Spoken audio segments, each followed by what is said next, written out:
Good morning, everybody. John here at Havoc Maker Studio and FNP Wargamers. So it's been a while since I've done like a bona fide, focused rumor and speculation and leak video. And after consulting with some of my new and older sources and just casual talk online with several people, we all pretty much kind of reached a consensus that there's enough evidence that there is some really awesome, amazing stuff coming up that's really surprised me. I thought it was a possibility, but just on the low end of probability. And it's still, I would say that probability, that percentage chance has increased several fold, but it's not a 100% guarantee. But I would say it's a significant chance. But what am I talking about? We'll get there. So first, let's kind of walk some things back. In fact, let's walk things back farther than what I have right here with the Indominus. I'm going to move this out of the way. Let's talk about Warhammer 6th edition / 7th edition. So when the Dark Vengeance box came out, featured the Dark Angels with Balthazar, the company master Balthazar versus, oh gosh, I can't think of the name of that, the bad guy group that they were hunting down and fighting. But I think it's the Crimson Sabers. No, Crimson something. At any rate, then that box set came out. There was a book that preceded it by a few months, I want to say. And it was the legacy. I'm very positive it was the legacy of Caliban.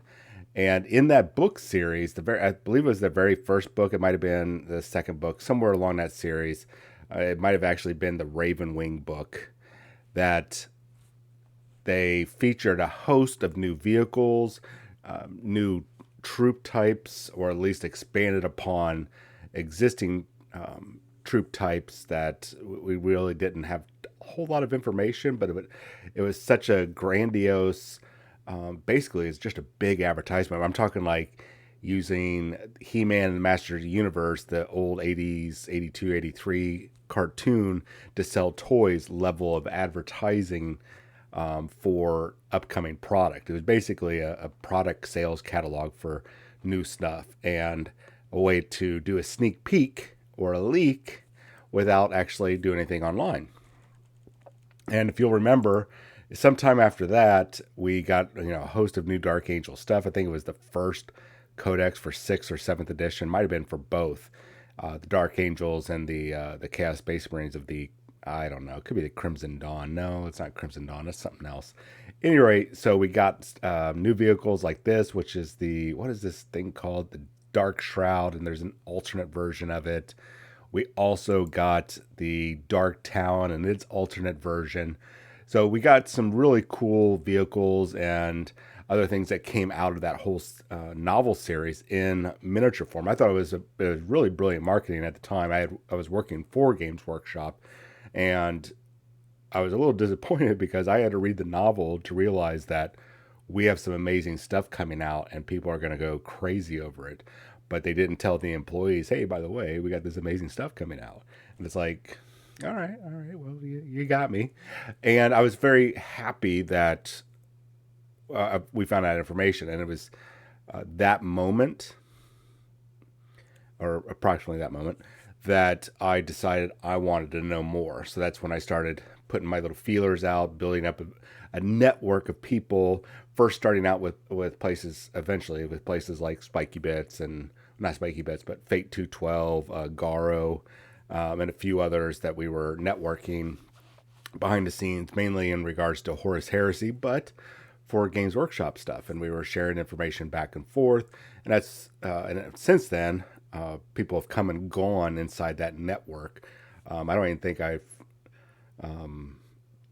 Gary over at Fate 212 or Garo. I've talked to Garo, on Facebook. It doesn't matter. Anyways, so some people come and gone, but it was that passion for finding something and being right about it that hooked me and led me to wanting to get more and more contacts over the years. Some very reliable, some in the medium range, but a lot unreliable. But, even those unreliable ones, usually the liars, excuse me, they were still important because I could build up that information and it helped me separate the crap from the good and allowed me to debunk, at least on a local level, hey, this is not coming. These are bad sources, and here's their history of bad sources.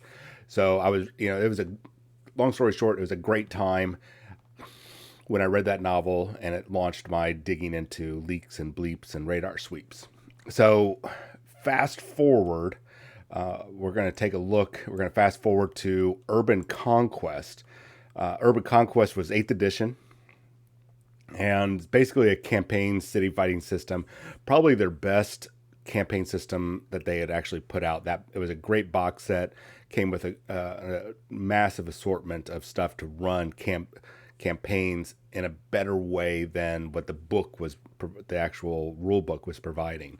There was a lot of sustainability and visual representations and cards and calendars and such that really made running campaigns. And I know a lot of stores that concentrate more on casual and campaign play over, say, tournament play, which, that's the majority, is the casual players, is the majority of players out there. You heard me talk about this before.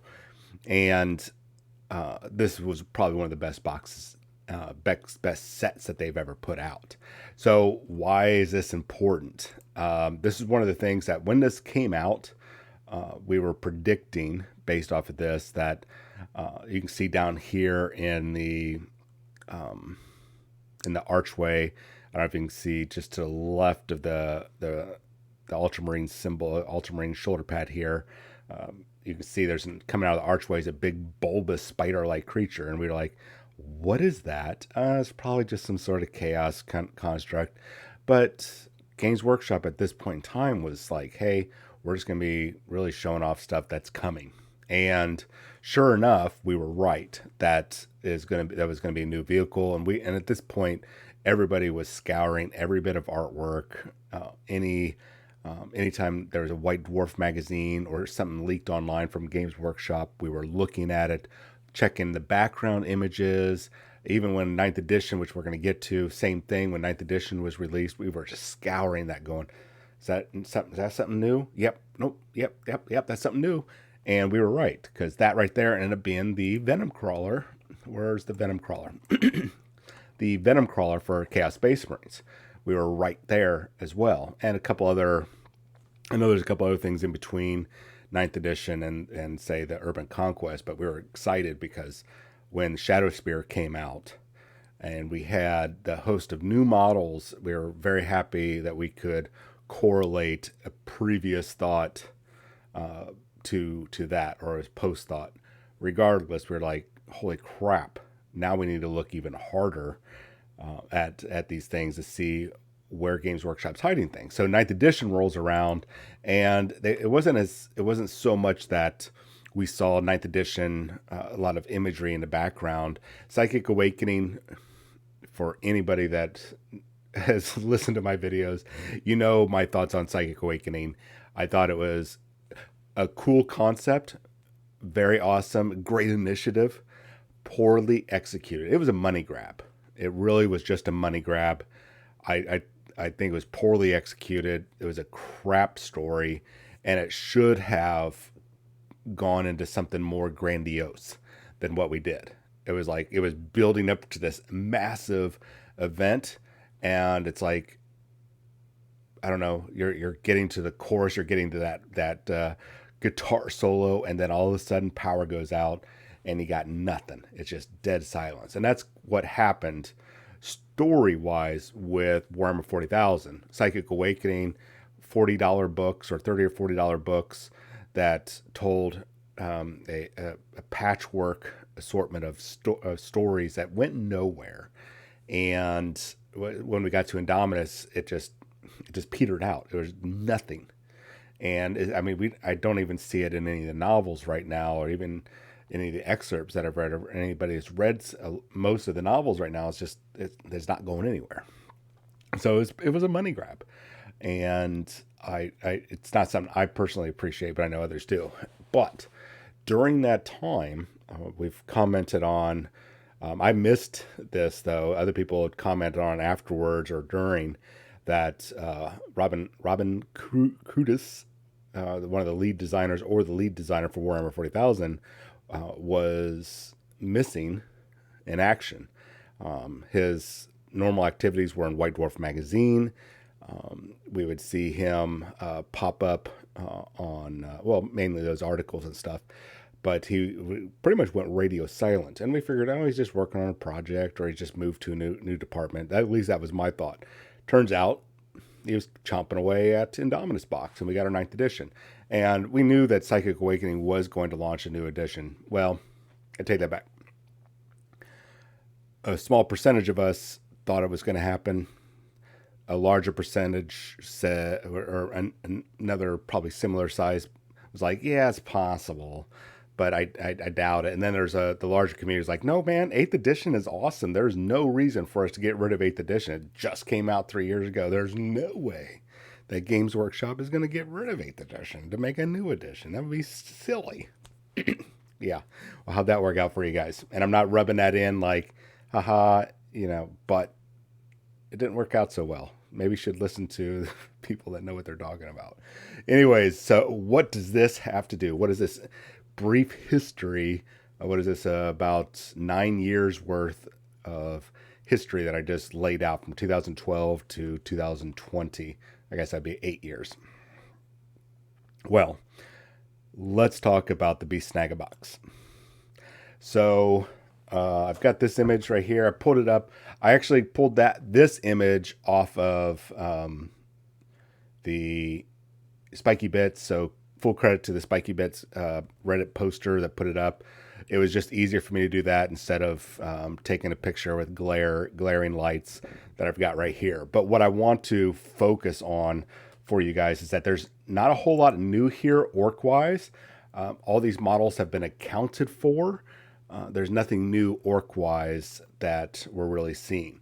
Now, you all know that coming up in the next box set for Kill Team, for the relaunch of Kill Team, really, that the Death Korps of Krieg, unless you've been sleeping under a rock, you've been pulled in Jared Leto during the pandemic, and you've been out at some Indian reservation type thing and getting in touch with yourself or whatever it was that he did.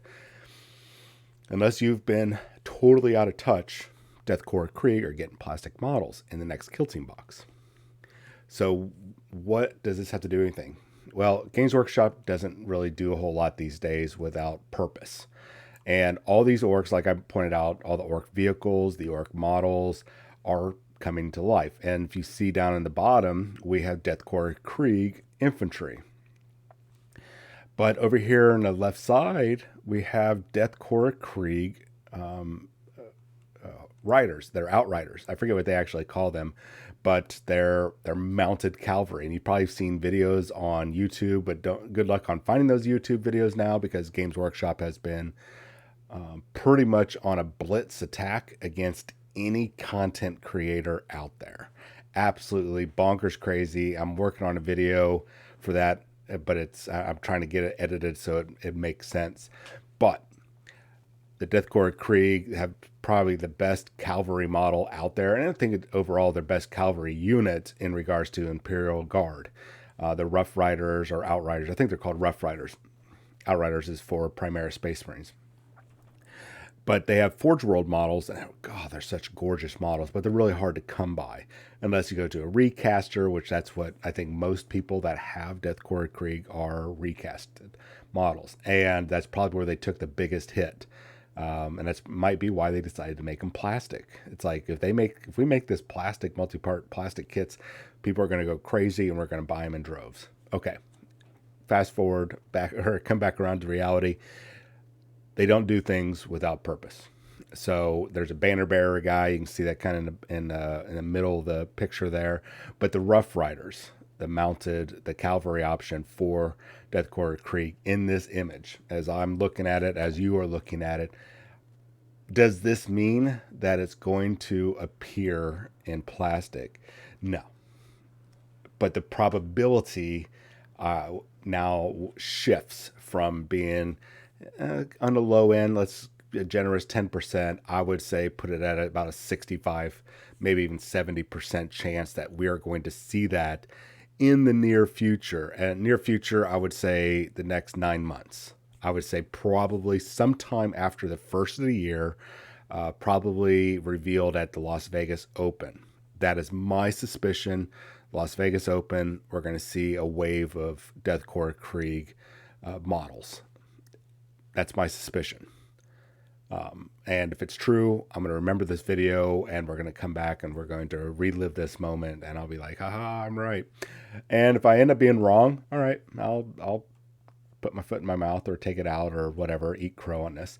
The other thing I wanted to point out was in the upper portion, the center and upper part of the picture, if you'll see, there are two. They look kind of like old I think what P-52 or P-22 Mustangs or old fighter jets from World War II, or those could be Orc jets, but they look too well put together.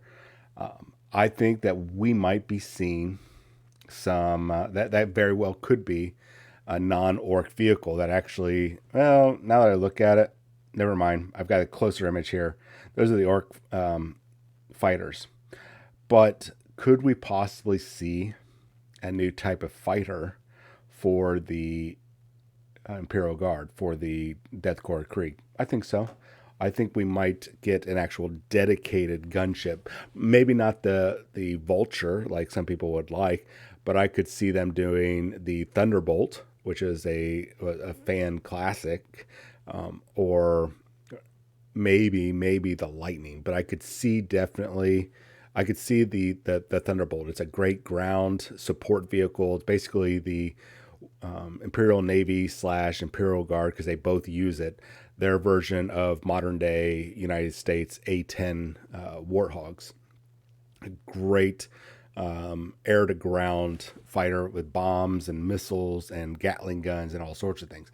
Will we see that? It's possible. Or we might see the Avenger. Another one of those with missiles, bombs, and another air to ground support. But the Avenger has more air to air. Wait, swap that. The Avenger is more of an air to ground, where the Thunderbolt is air to air and air to ground and it's a vacuum fight or a void fighter too. So, at any rate, we could be seeing the Avenger, Thunderbolt. I doubt we'll see the Lightning. I would say also there's possibility of the Vulture, but very, very unlikely, because that would probably. But if they did, we'd probably see a new Valkyrie kit, a dual kit, and I don't see that happening.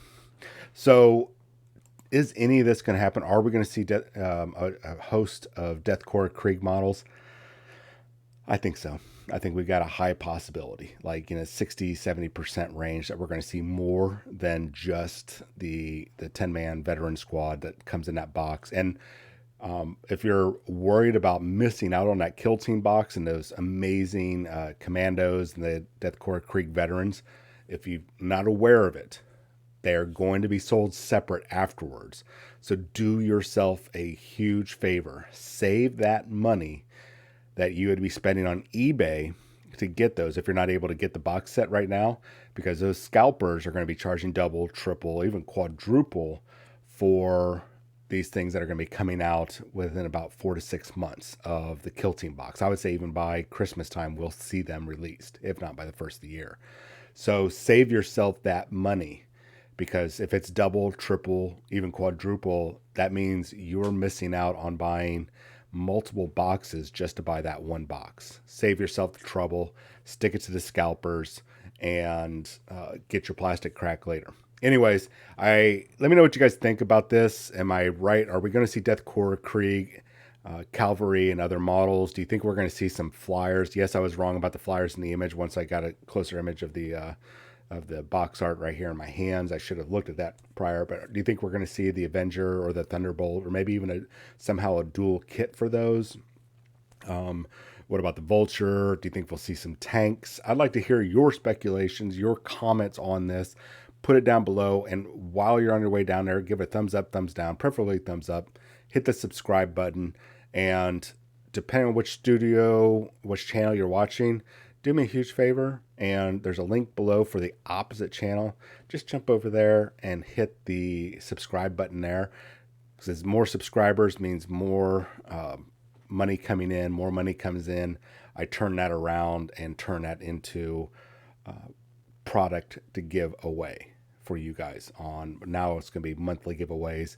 At least for the Havoc Maker Studio, we got another about mid-August. We're going to be doing another giveaway for all YouTube and Twitch subscribers. So make sure, do yourself a favor. If you want free stuff, be a subscriber. All right, you guys have yourself a wonderful day. I'll be back a little later probably with some cool Marvel Crisis Protocol stuff that has popped up. If not later today, I know that there's more information coming out for another character tomorrow, so I might just double up and go from there. Anyways, I'll talk to y'all later. Have a wonderful day.